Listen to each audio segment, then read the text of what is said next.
1. Pengertian keseimbangan cairan elektrolit dan asam basa. Cairan dan elektrolit di dalam tubuh adalah merupakan salah satu bagian dari fisiologi homeostatis. Keseimbangan cairan dan elektrolit melibatkan komposisi dan perpindahan berbagai cairan tubuh. Cairan tubuh adalah larutan yang terdiri dari air dan zat tertentu.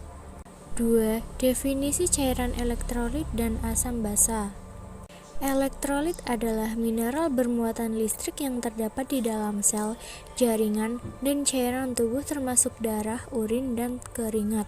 Ada banyak jenis elektrolit dengan fungsinya masing-masing. Agar semua organ tubuh dapat berfungsi dengan baik, diperlukan asupan elektrolit yang cukup.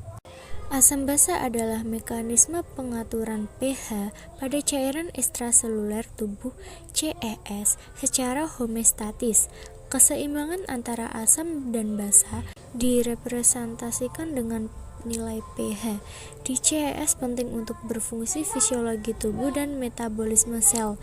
Nilai pH cairan intraseluler dan cairan ekstraseluler perlu dipertahankan pada tingkatan yang konstan. 3. Pembagian cairan dalam tubuh. Ini dibedakan menjadi 3. Yang pertama yaitu cairan ekstrasel dan cairan intrasel.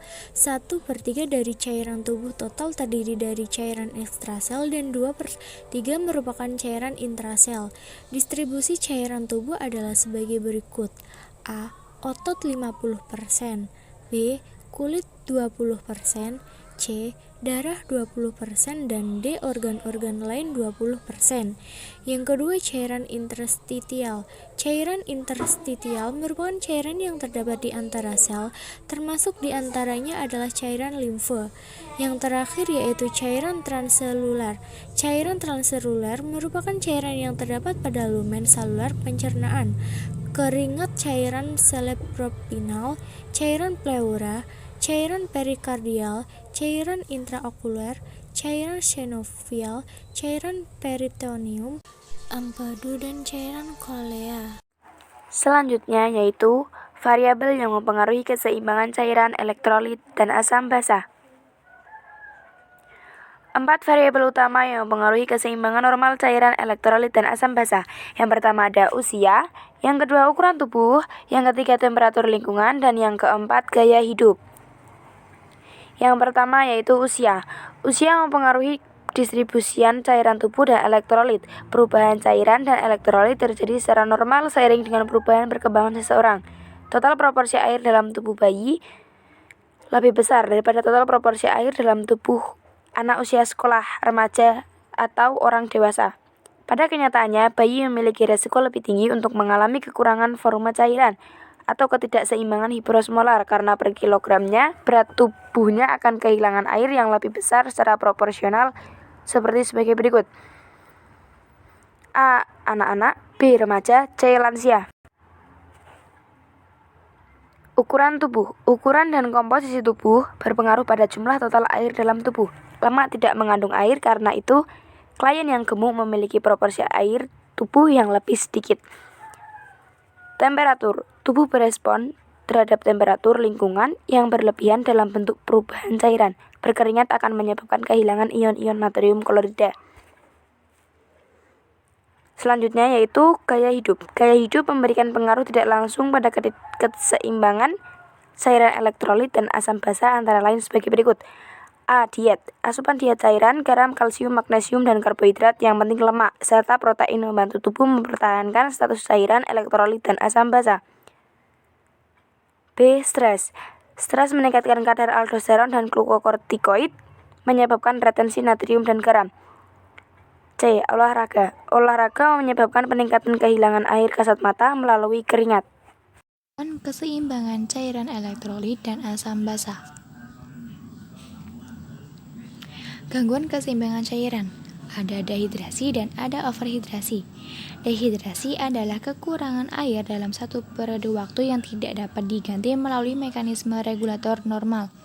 Sedangkan overhidrasi yaitu suatu keadaan klinis akibat kelebihan cairan ekstraseluler secara keseluruhan. Contoh, asupan air ekstra yang cepat atau yang sering dibilang sebagai penyakit ginjal atau kardiovaskuler. Gangguan keseimbangan asam basa terdapat dua macam, yaitu ada asidosis dan alkalosis. Asidosis sendiri memiliki dua macam, asidosis respiratorik dan asidosis metabolik. Asidosis respiratorik yaitu terjadi akibat penurunan ventilasi pulmoner melalui pengeluaran sedikit karbon dioksida oleh paru-paru. Sedangkan asidosis metabolik yaitu terjadi saat asam metabolik yang diproduksi secara normal tidak dikeluarkan pada kecepatan yang normal, atau ada bikarbonat yang hilang dari tubuh. Kemudian alkalosis. Alkalosis pun ada dua, yaitu alkalosis respiratorik dan alkalosis metabolik. Alkalosis respiratorik yaitu terjadi jika CO2 atau karbon dioksida dikeluarkan terlalu cepat dari paru-paru dan ada penurunan kadarnya dalam darah. Sedangkan alkalosis metabolik yaitu kondisi kelebihan bikarbonat, terjadi pengeluaran berlebih ion hidrogen atau peningkatan berlebih ion bikarbonat dalam cairan tubuh.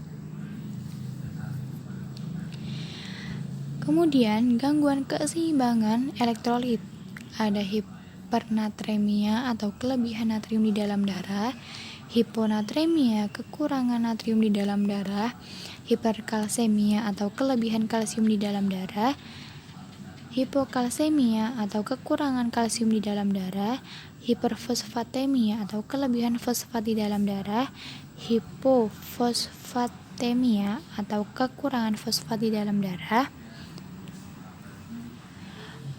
Adapun hiperkalemia atau kelebihan kalium di dalam darah, hipokalemia atau kekurangan kalium di dalam darah, hipermagnesemia atau kelebihan magnesium di dalam darah, hipomagnesemia atau kekurangan magnesium di dalam darah, hiperkloremia atau kelebihan klorida di dalam darah, hipokloremia atau kekurangan klorida di dalam darah.